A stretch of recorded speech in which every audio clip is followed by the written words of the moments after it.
Mtazamaji wa Hatua Zangu, mitaa inajieleza ambako niko mitaa ya Beach Boy ambako anapatikana bondia Mfaume. Na nimekuja hapa kuweza kuzungumza naye vitu vingi sana katika hatua mbili tatu ambazo yeye ameweza kuzipitia. Kama nilivyokuambia, kuna kuanguka, unajipukuta, unanyanyuka na mambo mengine yanaendelea zaidi. Mimi ni Geoffrey Moses Kalunduka, rais wa Nyakyusa TZ Tanzania. Niko maeneo ya Beach Boy. Leo Hatua Zangu uso kwa uso na bondia Mfaume. Tutakwenda kufahamu vitu vingi sana, sababu ya kuvunjika kwa pambano lake, lakini pia ukimya wake katika masumbwi, nini ambacho kimesababisha. Tumepewa nguvu kwa hisani kubwa ya mtumishi wa Mungu kutoka Fresh Spring Fellowship, Kuhani Mwalimu Musa Richard Mwacha Baba Lao.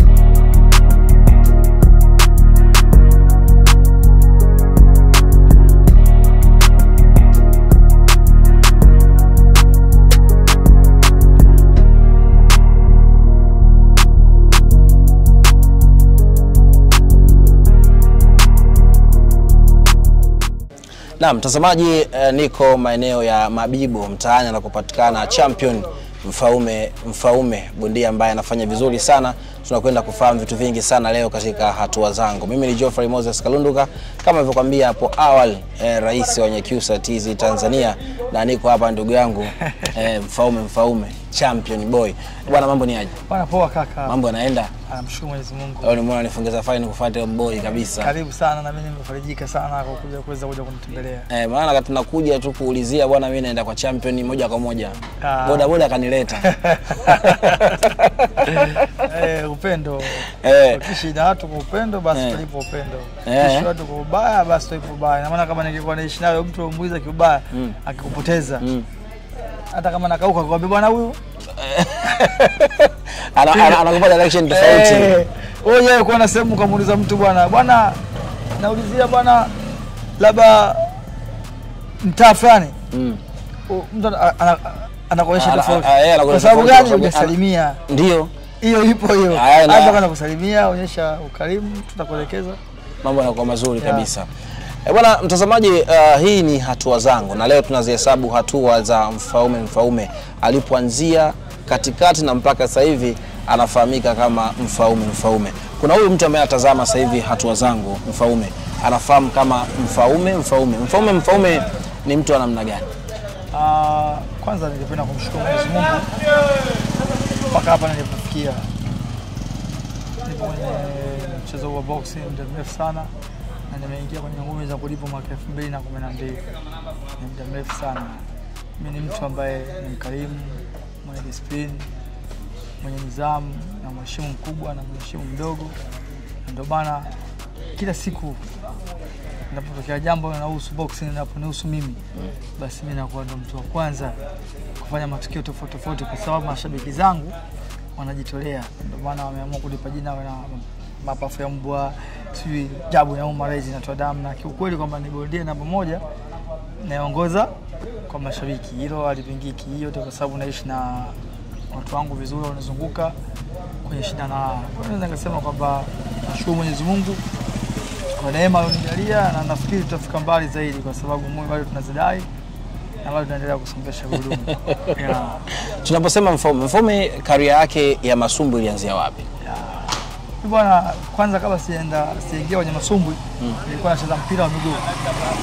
Ndio maana mwanao sana nini? Simon Msuva, Shabalala, Kibwana Shabali, Kiduku na wengine. Unakoniambia wewe na Kiduku mkoto mnabonda? Kwa sababu mimi napokaa mimi hapa Mabibo, na napokaa yeye kama nyumba 8-9 alipozaliwa yeye. Kiduku. Kwa hiyo ni majirani. Okay. Kwa hiyo ni brother, tunaheshimiana. Yeye kwenye mpira na wakilisha, mimi nipo kwenye ngumi. Ndio maana tunasupportiana. Nikienda mapambano anakuja, na yeye akiwa na mashindano yake basi anaenda.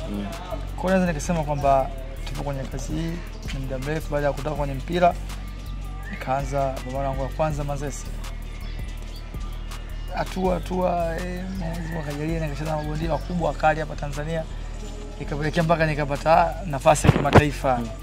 Pambano langu la kwanza lilikuwa Uswizi. Nilikuwa naisikia tu benki kwa dunia ipo Uswizi. Sio Uswizi ya Manzese au ya Afrika. Msichanganye. Swaziland ya Afrika. na kuna Switzerland.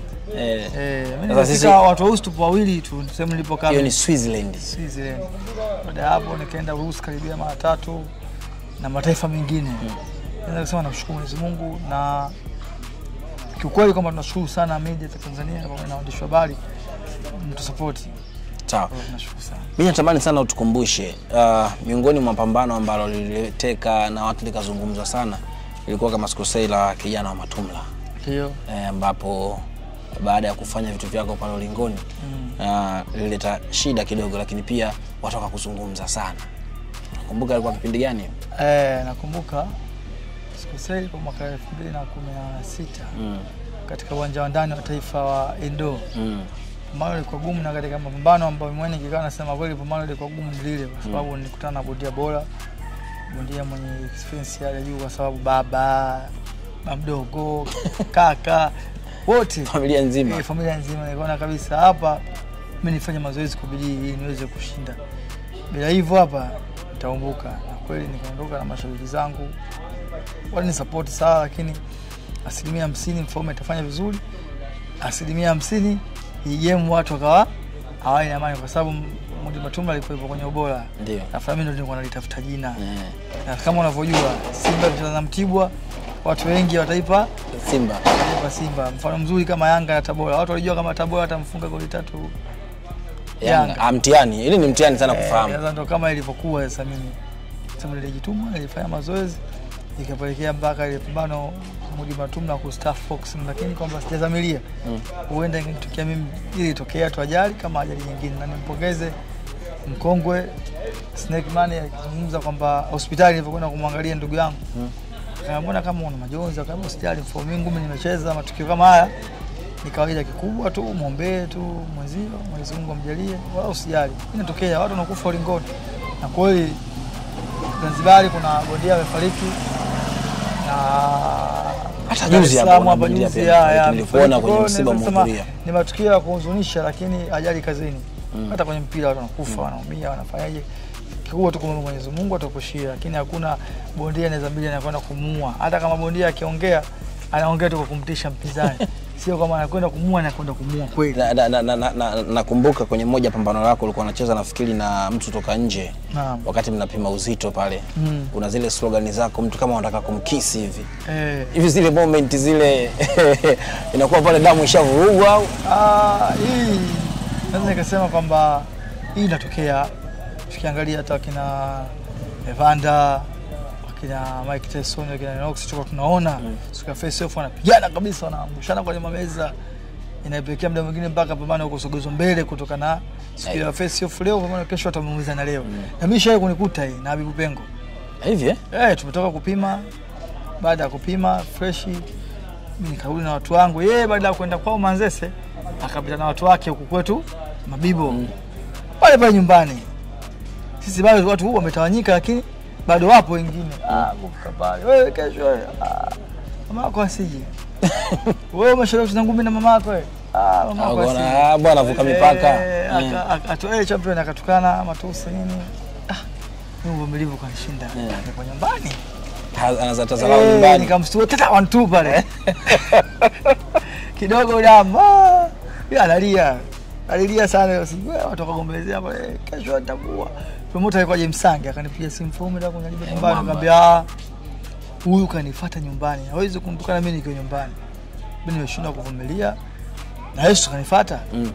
Kwa vipi? Basi siku pambano jamaa akaja pale kanywa kipara kama mafuta kanuna. Sasa ile ujue tayari nishamtoa mchezoni. Ndio maana niweza kumpiga kama bengi kuanzia raundi ya kwanza, ya pili mpaka namuuliza kocha. Anampiga mtu mpaka namuuliza kocha. Kocha vipi? Huyu bwana mwanangu sababu alitokea kwetu. Nakumbuka ndio. Nikapelekea mpaka raundi ya mwisho kwamba nikachukua ubingwa wa Afrika Mashariki na Kati. Kwa hiyo ipo kumpisha. Lakini hivi unakubali kwamba Habibu Pengo ni mmoja ya bondia sugu? Hiyo nakubali. Unajua usisifu una mbio tu. Na msifu pia anakukimbiza na usugu, lakini mimi sio kama nilikuwa nashindwa kumpiga KO. Kocha akaambia huyo mwanangu, kuna bora unagusagusa unapotea kama kawaida michezo kama ngumi sasa hivi ni entertainment pia. Lakini kwa sasa hivi amekuwa na jeuri. Kama ndio ingekuwa sasa hivi kocha angeniambia huyo bwana tunazika. Anatakiwa mkia si. Lakini kibilikia kwa janza maneno. Sasa baada ya kupigwa ndio amekuwa na maneno anasema nimembahatisha. Wewe kama umeliangalia? Mimi nimeliangalia ndio. Uonge kwa jaji pa ungempa nani? Sasa nikumbuka lile kakanda mwanzo mwisho. Hata mtu asijua ngumi. Anakaa bwana. Si hapa nani hapa? Kenesi ndio. Nakumbuka na wamepa jina ule uwanja sio uwanja wa Kenesi. Ni Mfaume wanaita stadium ya. Tena kwenye ile game ndio nilishika kamera hapa. Mpaka kuna muda nikana naogopa. Maana vitu ambavyo vinalia kinyama. Sasa mazoezi rafiki nyingine kwamba mimi nimemkuta. Sisi nakumbuka na kama siku zote kupima na farasi. Na farasi. Alafu nilimkuta gym. Nilimkuta gym akawa captain. Mimi nikafanya juhudi na mimi nikaja kuwa captain. Sasa kwa huyo aliyokuja amekuwa mkali zaidi yangu. Kumbe kwenye ngumi, mchezo wa ngumi mpaka unakuwa captain lazima uwe champion ambao umewazidi wenzio. Au mnaangalia nidhamu? Kwanza kabisa nidhamu, alafu captain lazima uwe mfano. Uwezi tu mtu akawa novice ndo anaanza eti kwa sababu ya nidhamu yake ukampa captain. Captain anatakiwa uwe mfano. Kwenye ngumi captain sio nidhamu. Yaani captain anatakiwa nidhamu. Captain kweli. Yaani ukiambia boxing kati, yaani mtu yoyote anayempa sparring aone kweli captain unapigwa na novice. Au captain unapigwa tumbo unakaa. Alafu kesho watu unawafanyisha mazoezi ya tumbo. Watu wako nao vipi huyo? Captain kaja akapigwa tumbo kakaa. Mazoezi yake ya tumbo au sio captain ndio kweli mnyama. Yaani sparring kweli watu wanalala, watu wanakaa. Mazoezi watu wanakujua damu. Ndio sifa kuu ya captain tofauti na mpira. Nidhamu. Ya sisi ni lazima ufit yani kweli hata kama kitokea mgeni kuja kuomba sparring unateuliwa wewe captain. Unanywa jazi. Ukicheki wewe uko na watu wanaongoza nyuma hauwezi kuwaangusha. Wewe kama wa China vile. Lazima ufit. Yaani kiongozi ukizingua wasoje jimu watu wanataka pembeni. Unaweza uko fit uko vizuri lakini kama una nidhamu huwezi kuwa captain. Kwa sababu wao kwa nyuma yako watakufuata wewe. Sasa kufuata wewe kwa ufiti, kwa ubora na ukiwa una nidhamu na wao pia watakuwa mbona captain wetu hana nidhamu. Lakini captain uko fit unafanya mazoezi kwa bidii una nidhamu lazima akufuate. Sasa kwa hiyo ndio maana captain apewe tu captain hivi lazima aangaliwe. Ana sifa na nidhamu hizo na sifa hizo. Sawa. Mtazamaji wa Hatua Zangu, tumesikia kwamba mpaka unapewa captain kwenye upande wa boxing gym lazima uwe na nidhamu lakini pia uwe na uwezo wa kuweza kupigana, kwamba ni miongoni mwa watu ambao wana experience lakini pia unakuwa na ujuzi kweli. Mimi nishukuru sana kuwa na Mwalimu Musa Richard Mwacha baba lako kuweka kutupa nguvu na kufika katika mitaa ya Beach Boy kukutana na Mfaume hapa, na bado tunaendelea kuzungumza naye. Hii ni Hatua Zangu mimi na wewe, lakini leo ni hatua za Mfaume na rais wa Nyakyusa Geoffrey Moses Kalunduka. Mpaka hivi sasa umeshacheza mapambano mangapi? Mpaka sasa nimecheza mapambano 32. 32. Mapambano 24 nimecheza hapa ndani. Sijapoteza hata moja. Na mapambano 8 nimecheza nje ya nchi. Mataifa tofauti, Uswizi, Russia, Namibia, Dubai, Ghana. Sawa. Kuna hizi stories zipo sana katika video mbalimbali kwamba mnapotoka nje mnakuwa mnauza sana game. Wewe ushawahi kufanya mchezo wa kuuza game? Hamna.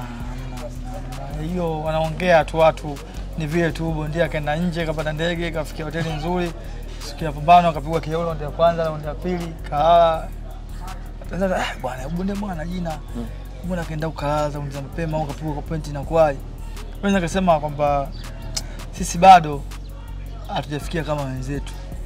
Mfano sisi tukienda kupigana nje naondoka mimi na wakala. Kumbe ndio hivyo, wewe na wakala. Mwalimu ndio maana ukiona bondia akashinda nje, yani kashinda kwanza kabisa. Kweli tunamtegemea Mwenyezi Mungu lakini ameshinda kwa bahati.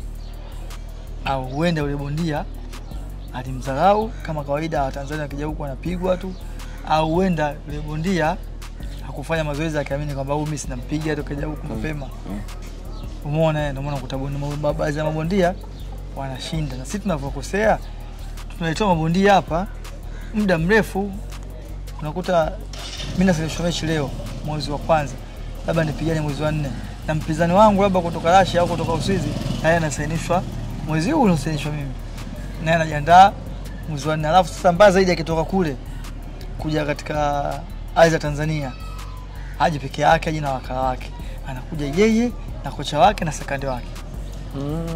Tumekuta mabondia tukicheza hapa ndani, tunakutana na mabondia wakali. Tofauti na sisi. Sisi tunafanya mazoezi tu ya kurelax, ya kufanyaje.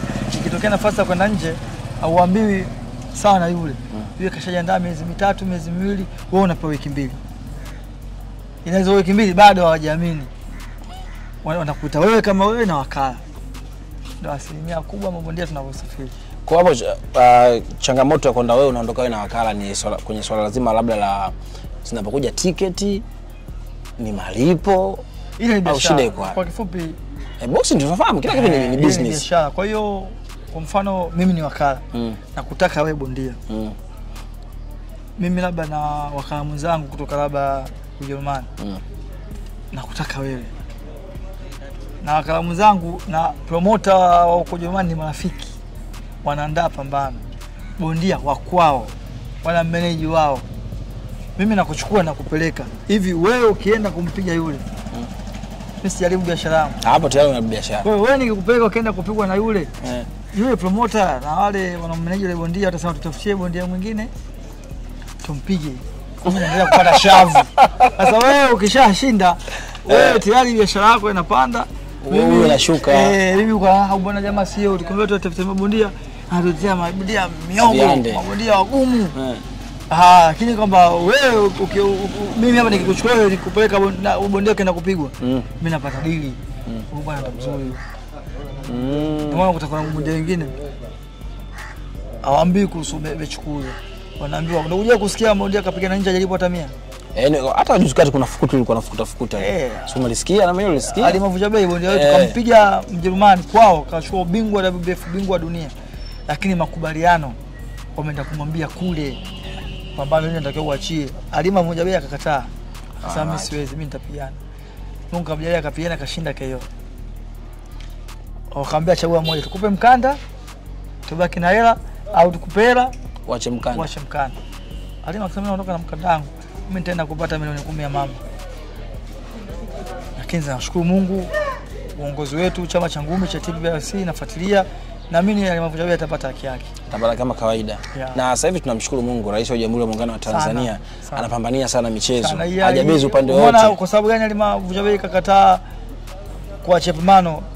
Kwa sababu gani? Kaamini kabisa hata nyinyi mkininyima hela, mimi nikishinda, mimi hata nikiondoka na mkanda tupu inatosha. Nitaenda kwa Mama Samia, nitapata kile ya mama. Kwa hiyo nyinyi mjanipunguzia kitu. Kwa hiyo alipopata mkanda wake kapanda samani. Na imekuwa kubwa sana. Sana. Kwa hiyo alipofika pale Mheshimiwa Msigwa akamwita, kampa ile knockout ya mama. Tunapozungumzia Dar es Salaam, tunazungumzia mabondia. Ukiangalia kwa upande wa wanawake, tunazungumzia Alimavunja bei. Kwenye upande wa wanaume tunazungumzia Mfaume wanafanya vizuri sana. Nako zina siri gani na kuweza kufanya vizuri katika tasnia ya masumbu hapa nchini Tanzania? Kwanza nako sisi tunafanya sana ibada. Na haijalishi bondia ni Islamic au Kristo. Wote tunafanya ibada. Tunaenda msikitini wa Islam tunaenda na wale Kristiano wanaenda kanisani wanaenda. Na kocha wetu sisi na mfumo. Kwa Kristo ikifika Jumatatu lazima anyooshe mkono. Akiuliza swali wangapi jana Jumapili wameenda kanisani? Acha masiara. Sasa na wewe huwezi kumongopea Mungu, yaenda kanisani eti unyooshe mkono. Yaenda kuna sababu mimi sijaenda. Na ikifika Jumamosi, wangapi wameenda msikitini Ijumaa? Sasa ile inamjenga bondia. Mimi hapa ninapokuambia wewe unanyoja niko na uzo niko fresh kabisa. Uko vizuri tayari. Ndio kama sisi. Kwa hiyo kwanza kabisa siri ya mabondia wanakozi kushinda ni kufanya ibada. Kumtanguliza Mungu mbele. Nidhamu na mazoezi. Okay. Hivyo vitatu tu basi. Bwana, kitu gani ambacho kimekujia unasema hata sijui nilifanyaje, yani ambacho kibaya zaidi kiwewe kutokea katika maisha yako? Mimi namshukuru Mwenyezi Mungu ameniepusha na hilo. Sidhani kama kuna kitu kibaya ambacho nilikutana nacho. Hakuna. Ni kitu kibaya nilichokutana nacho, lakini Mwenyezi Mungu aliweza kusimamia na tukaweza kushinda ule mtihani. Wakati tupo kambini polini tulikutana na nyoka mkali sana, mwenye sumu mkali sana. Nyoka? Ulikuwa unajiandaa na pambano gani? Au ulikuwa kambini kama kambini? Unajiandaa na pambano na Pialali. Idi Pialali. Lile lilovunjika.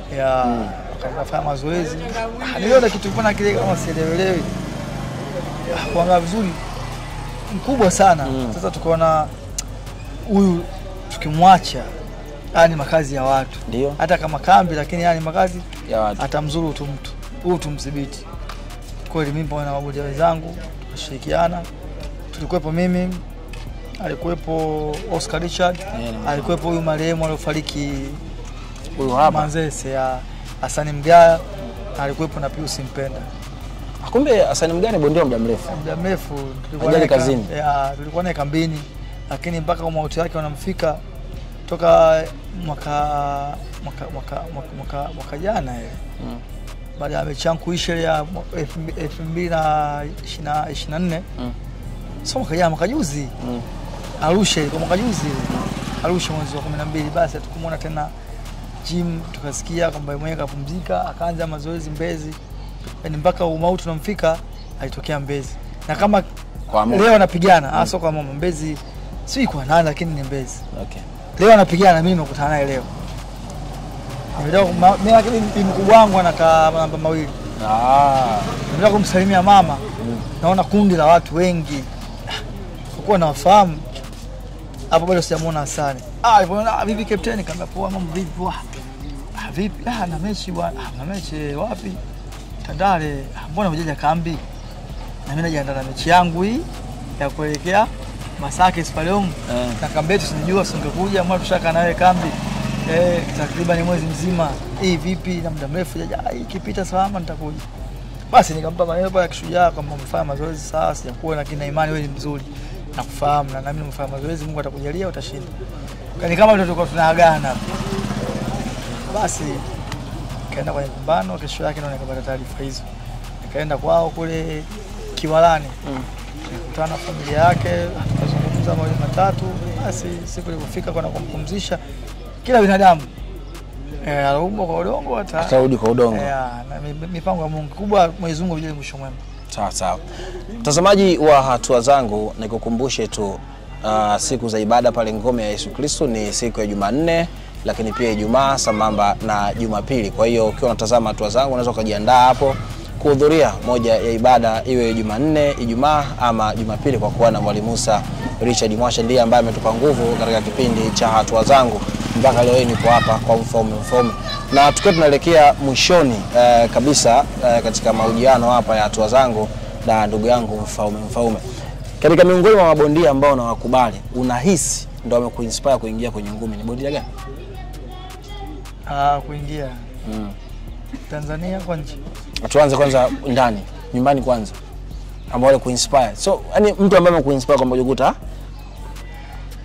bwana mimi wakati naanza sisi kwetu Mabibo na kozi mabondia ni wengi sana. Wakubwa, vijana, wadogo walikuwa wanapenda ngumi sana, wengi sana. Siwezi kusema ni nani, lakini mimi baada ya kuingia kwenye boxing design kama mtaa ulikuvutia.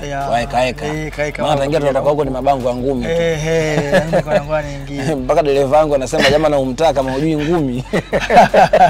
Mimi nikaingia baada ya kucheza mechi 2-3. Ndio kipindi kile Mashari kabla ya kufariki alikuja na kozi. Kujiandaa na pambano lake la marudiano na Francis Cheka. Uwanja wa wapi? Wa Morogoro unaitwaje ule? Jamhuri. Basi nikawa nafanya mazoezi. Kutokana nilikuwa nipo karibu na yeye tayari nimeshakuwa ni mkongwe, ana uzoefu wa miaka mingi. Kwa mimi nikawa napitia siri zake, kwa naweza kusema kwamba katika 1 na 2 kwamba naye pia amechangia. Mashari. Alishanitabia kwamba wewe utakuja kupigwa bongo. Utakuja kupigwa bongo. Yaani yeye mwenyewe, yani utakuja kupigwa Tanzania. Shida iko wapi wewe na IDP Halali? Hamna shida na sasa hivi siwezi kumzungumzia kwa sababu tayari ile ladha ya boxing tayari ameshapoteza. Kutokana amekuwa sasa hivi anaongea sana. Anaongea sana mwisho siku mpaka anaongea vitu vingine ambavyo havistahili kuongea. Wewe huwezi kuambia waandishi habari kwamba mimi bwana kucheza ngome sasa hivi milioni 60. Mimi kwa mfano akilipa milioni 60 hata kama nikipigwa nakwenda kupoteza nini? Sasa maana yake kama kashengi au baridi. Sasa hiyo siwezi kumzungumzia. Toka niliposikia tu hiyo interview yake kwamba mimi ni milioni 60 tu, mimi hata mfumo angenipiga na kwa nivunga hesabu, na kwa kweli watu wameingia gharama kwenda Arusha. Unaacha kuendelea na pambano kwa ajili ya mchubuko tu, alafu leo hiyo watu wakusikie unataka milioni 60 hata ukipigwa hujapoteza kitu. Kwa maana yake hata kitokea promoter hata wewe mwenyewe hauko tayari kupigana naye. Toka sio pambano kwa sababu najua atajiangusha. Afuta kwa kipengele. Na kwa ndo yale staki. Bwana Mfaume, tangia umeanza kuingia kwenye career ya boxing, hivi sasa kitu gani ambacho unasema najivunia, that's why boxing imetoa sehemu moja kwenda sehemu nyingine? Mshukuru Mwenyezi Mungu. Mshukuru Mwenyezi Mungu amenipa neema kubwa sana. Kwa neema moja hapo nipa kwanza ni watu. Hiyo kuwa na watu ni utajiri mkubwa sana. Sidhani kwamba bondia wote wana watu kama mimi. Kwa hiyo ni utajiri wa kwanza. Mimi mwenyewe hiyo sipindi. Kwa hiyo neema nyingine siwezi kuzungumzia, lakini namshukuru Mwenyezi Mungu alhamdulillah, na bado ngome nasidai. Maendeleo ya machoni hapo. Namshukuru Mwenyezi Mungu. Sasa nisingecheza ngumi au nisingekuwa bondia sasa hivi ningekuwa nani? Hivi afu kweli, hivi kama usingekuwa bondia au ungejikita sana kwenye mbungi? Hamna, sasa kwenye mbungi nilikuwa nacheza mpira mechi 10 sifungi goli hata moja. Hakuna kwa goalkeeper. Nilikuwa striker, sifungi goli hata moja. Mechi 10 mfungi. Sifungi. Kwenye mechi 10 wewe striker afu ufungi. Goli hata moja. Lakini Kongo Sabato yeye anaweka tu. Msuba anaweka. Wewe angalia sasa hivi mpaka wakina Shabaha wakipiga moja kwa moja nyavuni, na kwa Mwenyezi Mungu ndio kawaandikia. Kwa mimi Mwenyezi Mungu kuniandikia nicheze mpira. Mpira ndio. Kama ningoja kwenye boxing elimu yangu ya kawaida, lakini nimeenda mataifa makubwa. Wakati unaingia boxing, mama nyumbani kuna mtu ambaye anacheza boxing kwenye familia yako wewe? Kwenye familia yangu ni mimi. Hakuna, ni wewe. Wakati unaanza wazazi walisemaje? Hususan mama, maana tunajua kabisa kwamba boxing mchezo wa kuumia. Mama bwana nimpe bwana maua yake. Mama bwana mama moja kwa moja alikubali. Moja kwa moja mzee ndio kwa kipengele. Bwana soma mzee Mfaume. Staki kesho yake akarudi pale na mpira njumu kipelekea 6 ndo zinaingia. 6 majezi. Kabisa mama mimi nimekwambia nataka nicheze ngumi. Baba anaita vitu hivi. Baba akakataa kama mimi sivitaki. Hivi mimi sivitaki. Nataka nicheze boxing, nitafutie glove. Mzee kuna huko. Basi mama akaongea na mzee vizuri, na kama unavyojua bwana siku zote mama mama ndio kila kitu.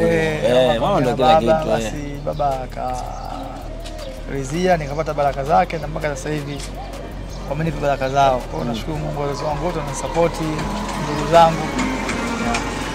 Kuna mtu ambaye saizi anatazama anaweza kusema bwana ise huyu champion mimi navutiwa naye sana. Wa dada zangu walimbwende vipi? Jimbo lishakuwa na mtu hili? Mimi bwana kama nilivyosema huwezi kufanya ibada alafu ukawa unazima. Namshukuru Mwenyezi Mungu, mimi mtu ambaye na familia, na mke na watoto. Kwa hiyo naweza kusema kwamba ili ufanikiwe pambana kwanza. Utakapoona Mungu amekuweka sehemu fulani, basi mshukuru Mwenyezi Mungu kwa kumfurahisha kwa yale matendo mema. Wewe huwezi kufanya vizuri alafu eti unakutana na wadada kisa wewe bondia. Mwenyezi Mungu lazima atakushusha. Yaani hiyo lazima atakushusha. Sababu anakupa heri alafu unafanya machafu yalokatazwa. Kwa bwana mimi nashukuru Mungu sina kabisa mambo yake, nisingefikia hapo. Kwa hiyo unakubaliana kabisa kwamba ukiendekeza zaidi mambo ya anasa, kali yako lazima ishuke. Kabisa. Kwa mchezo huu unahitaji utulivu wa hali ya juu. Sana. Kuna discipline, kuna na nidhamu, hakuna kitakachokushinda. Bongo wewe mshabiki wa timu gani vile? Taifa Stars. Taifa Stars kindaki. Maliza bwana. Kweli Taifa Stars ndio kindaki. Klabu Farudume. Kuna timu yetu hapo iko ligi daraja la pili. Ni timu yangu inayocheza mpira ya Mabibo. Mabibo Farudume. Ndio hiyo timu yangu ya mpira. Wewe shabiki wa Taifa Stars na Farudume. Ilikuwa daraja la 3 la 4 sio sasa hivi jitahidi ipo daraja la pili sio ya 3. Ndani kwako una jezi ya Yanga? Nayo. Jezi ya Simba? Nayo. Kwa nini una jezi ya Yanga? Mbona timu nyingine endelee? Hapa kuna timu kubwa nyingi, kuna Simba, kuna Azam, kuna Simba, ndio sasa nazo zingine pole. Sawa, ya Yanga ipo, ya Simba ipo, ya Azam ipo, mpaka Tabora nyukia. Polisi ipo. Kwa nini ya Yanga ipo? Ulipona nani? Ya Yanga? Alikupatia Kibwana Shomari. Ya Simba Shabaha captain. Shabalala. Azam Edinado. Basi imeisha.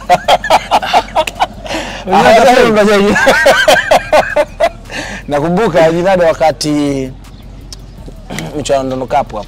Ndio. Mlikuwa pia mnamuunga sana mkono. Sana. Kipindi hicho anaitwa Ronaldo. Kuna watu hawajui kama anaitwa Ronaldo. Kipindi watu walimdhihaki, walimtia maneno lakini bwana walimwambia yule mchezaji tu anatoka hapo. Acha masiara. Mimi kwa masikio yangu akuwajibu watu, hujue mwana michezo utakiwi yani kuwajibu mashabiki kwa kauli chafu anazoziongea. Wewe liye na Mungu wako tu. Wewe bwana mchezaji gani, wewe mchezaji anatoka hapo? Wewe pambana. Unafika wapi wewe? Akujibu. Sasa hivi wewe mwanangu maisha mazuri. Tunamuona timu ya taifa. Iko hivyo. Kwa hiyo wewe hujawahi kupenda Simba na Yanga hata siku moja? Sijawahi. Ila unawana. Unajua kwa sababu gani? Naweza kusema kwamba mimi ni Mtanzania. Haiwezekani timu ya Simba na timu ya nje, Simba kishinda nishangilie. Kwa sababu Simba na Yanga unasema gani? Watani wa jadi. Nishangilie Yanga eti akifungwa na Zambia. Timu kutoka Zambia, kitu ambacho kiwezekani. Kichonifanya mimi nishangilie Yanga, Simba, timu zote. Kwa sababu gani? Simba ikicheza na timu ya kimataifa mimi Simba. Yanga ikicheza na timu nyingine kutoka taifa nyingine, siwezi kushangilia taifa lingine, kushangilia Yanga. Kwa hiyo sasa nashangilia Yanga. Kwa hiyo na mimi kujitambua niko wapi.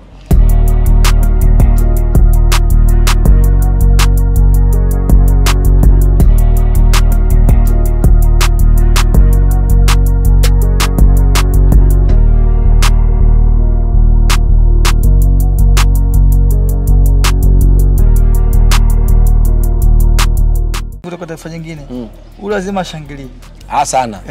Iko hivyo yani, kwa nilishindwa mimi kwa hivyo, kwa nikabaki moyo wako ulishindwa kuugawa. Ukaona bora upeleke sehemu moja ya Taifa Stars. Watu wanashangaa jamaa vipi, unashangilia yani kama sigara kali vile, mbona tusomi. Lakini kitokea mechi ya Simba na Yanga unakaa kuangalia, unaangalia raza. Nakaa neutral. Unaangalia raza tu. Maana yake pale unakuwa unaangalia machampioni wako. Naangalia. Hapo unaangalia Shabalala, huko unaangalia Bwana Shomali. Hivi kwa nini watoto wa Morogoro wanaelewa sana? Hamna, unajua kwa sababu gani? So hao tu. Wapo wengine hao kina Msuva. Umeona bwana.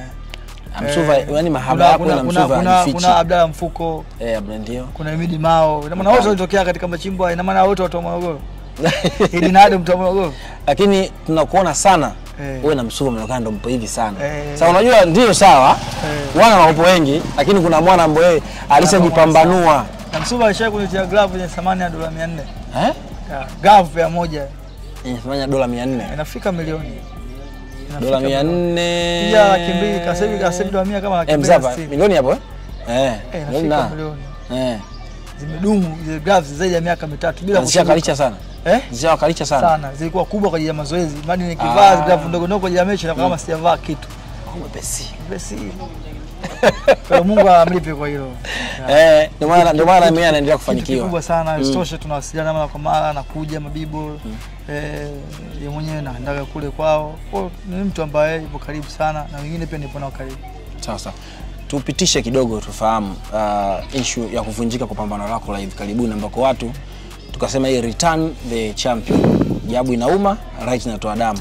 Mwisho wa siku mzee mimi naweza kusema kwamba sisi binadamu kwamba tunapanga ile lakini kwamba hatujui kesho itakwaje. Nilikwenda kwa South Africa Johannesburg kambi takriban wiki 3, siku 21. Lakini sio kwa kutegemea kwa mpinzani wangu atafanyaje, atazingua au ataumia. Nilipotoka kule sikufikia hapa nyumbani. Nilifikia kambi nyingine. Tukafanya mazoezi. Siku ya face off tukapima fresh, tukapimano. Nilivyosemekana kwamba alifanya mazoezi asubuhi kustua mwili. Si kitu gani kamuumiza. Kwa hiyo naweza kusema ni mipango tu ya Mwenyezi Mungu. Hivi mpaka pale kwa sisi leo tunakuwa tushachukua au hujachukua? Pale mashida. Kwa pale kazunguka mwenyewe tu. Mwenyewe. Sisi tunaishi. Alilia sana lakini naweza kusema kwamba huenda Mungu amempushia labda angekufa. Na mimi nashukuru Mungu angekufa ningekosa tena kukutana na watu wengine nikikaa nje tena muda mrefu. Hivi kumbe ukidadisha mtu wanaogopa. Mimi nilipocheza matumna hospitali nilikaa muda gani? Kila mtu anaitwa mkataba. Nafasi ya mbwa huyo. Hizi shida hizi. Bwana Mfaume tayari jina kubwa. Yupi ambaye unaona anakuja nyuma yako sasa? Wapo mabondia wengi, kuna Safe Shuda, kuna Oscar Richard, bwana kuna Uzao. Oscar naye kwa vizuri. Sacha Oscar, kuna mwingine anaitwa Abedi Salim Chogogwe. Abedi Salim Chogogwe, mtoto ni balaa. Zugu? Tupo na gym. Abedi Salim Chogogwe. Huyo ni hatari. Sikosei kama ana miaka 18 19. Lakini bara lake la hatari. Bwana Blaza. Utamuona. Wapo wengi, wapo Halima Mjebei. Bondia na kisha wanawake anafanya vizuri. Kuna mwingine anaitwa Feti. Yaani Nakozi sasa hivi na mabondia chipukizi wengi. Kuna bwana mdogo mmoja hivi alikuwa ni Nakozi. Lolo ni Jafet. Hivi alikuwa Nakozi yule? Yule alikuwa Nakozi. Ila ni mtoto wa Mabibu. Kama unasema Mabibu ni sehemu ya vipaji vya boxing. Kama unavyoona sehemu nyingine mpira ya kama Keko, kama unasema Keko na boli. Keko zamani ilikuwa ngumi. Je, ngumi zianze Keko kama unavyosema Kinondoni. Sasa kama Mabibu ndio mmoja kuteka kabisa. Ni kweli, lakini ngumi zimeanzia kule kipindi hicho kina Sina Kimani. Wakina Mtambo wa Gongo. Sasa Matumla, ngumi zianzia kule. Bwana, sasa hivi tunaona kuna mtu anakuja kwenye boxing, Mafia Boxing. Unaona wanakuja kuongeza kitu kwenye boxing? Bwana, kikubwa sana. Ni unahitaji support hali ya juu kwa viongozi wa serikali na makampuni, kwa sababu sio tu kwa sababu amenirudisha mimi ndani ya ringa. Ni mtu ambaye amenyooka, hata mapambano yake anaochezesha unaona kabisa mapambano. Lakini kuna watu bado kuta watu bado au ndio binadamu atuheshimu maneno. Yani kwa hivyo huwezi kupendwa na wote. Mimi si hivi naongoza kwa na mashabiki wengi Tanzania. Lakini siwezi kupendwa pia na wote. Na kuna mtu anaweza kukataa. Sasa wewe ukipendwa na wote utapata wapinzani wapi? Kama unakuta Simba, Yanga, lazima kuwe na upinzani. Hivi mimi nikipendwa na wote nitapigana na nani? Kweli hapo huwezi kupigana na mtu. Kwa hiyo niko hivyo tu. Naweza kusema kwamba ni chuki tu au jirasi za baadhi ya watu, lakini kwamba kweli Mafia Boxing Promotion na support kubwa sana na mchango mkubwa sana. Mbali na wao wenyewe kujiweza kuwa na mabondia wao binafsi, lakini wana support. Tunaona kama mapambano yao ya Hazi, tunaona hata knockout ya Mama imekuja kupitia wao. Mchango mkubwa sana. Wako Msumi kule. Naam. Wana ringi moja nzuri sana. Yaani inaonekana Mwamba alishajiandaa mapema kuingia kwenye boxing. Yaani nishapanda kutembea kule zaidi ya mara 2. Tukweli kwamba safi sana. Ile ndio inatakiwa. Sasa ikiwa kama vile tuna gym 3 au 4 au ikiwezekana tuishi kama South Africa. Kila mkoa kwa hiyo ni safi sana. Na mimi tayari nimeshaonyesha njia. Watu wengine Mwenyezi Mungu awajalia neema watafanya. Bwana mtazamaji wa Hatua Zangu, tunamaliza na Mfaume hapa. Tunategemea kumuona lini tena champion akirejea kwenye ring baada ya pambano lile kuotambaa. Baada ya mfungo wa mwezi mtukufu wa Ramadhani, watu wakae mkao kula na tutatangazia pambano jingine lini, wapi na nani. Watu wawe na subira tu. Ndani au nje? Hapa Tanzania. Au unapata sikio kidogo. Watu wana kiu. Watu walipoteza gharama zao, walikata tiketi alafu ikatokea ile hali ya sintofahamu. Kwa hiyo lazima nicheze mimeo yao ikae safi. Kwa hiyo watu wajue kabisa kama Mfaume acheza ndani na sio mbali. Na ikiwezekana nitamuomba na promoter na tayari ameshalizungumza kwamba ikiwezekana zile tiketi zao walizozikata kule na kukaa mpaka asubuhi kunisubiri na sikuweza kupanda kutokana na changamoto zilizopatikana nazo mpinzani, wataingia free katika uwanja wa wazi, uwanja wa Taifa au KMC. Wote wa wazi. Sasa hivi karibu tu hapo. Safi kabisa. Kwa hiyo tokea mkao kwa na hivi tunaendelea na mazoezi. Inshallah ndio uzima siku ifike sawa. Na tukiwa kama mashabiki wa ngumi tunaisubiri sana. Bwana mimi nikukaribisha sana. Ngome ya Yesu Kristo kwa mtumishi wa Mungu kwa na Mwalimu Musa Richard Mwache. Sawa. Tuje pale siku moja nini unakuja pale unapata baraka kidogo. Mambo yanakuwa mazuri kabisa. Nikukaribisha siku moja Ijumaa yote utachagua msikiti gani nitakupeleka. Sawa, mimi tayari kitu mimi ninacho. Tunajiandaa mfungo shehe. Sisi tunamlilia Mungu mmoja Karibia bwana, asante sana bwana. Wala mtazamaji wa Hatua Zangu, nilikuwa na bondia hapa Mfaume. Tumefahamu sana mambo mengi sana juu yake, hatua zake alipoanzia, mapito yake na changamoto ambazo mkutana nazo kwenye boxing. Vitu vingi sana umeweza kuvisikia hapa katika Hatua Zangu. Hatua Zangu imepewa nguvu kwa huduma ya mtumishi wa Mungu Fresh Spring Fellowship, kuhani na Mwalimu Musa Richard Mwache baba lao. Ibada ni Jumanne, lakini Ijumaa na siku ya Jumapili kuanzia majira ya saa 8 kamili mpaka tamati. Mtazamaji, mimi ni Geoffrey Moses Kalunduka, rais wa Nyakyusa TZ Tanzania. Bye bye.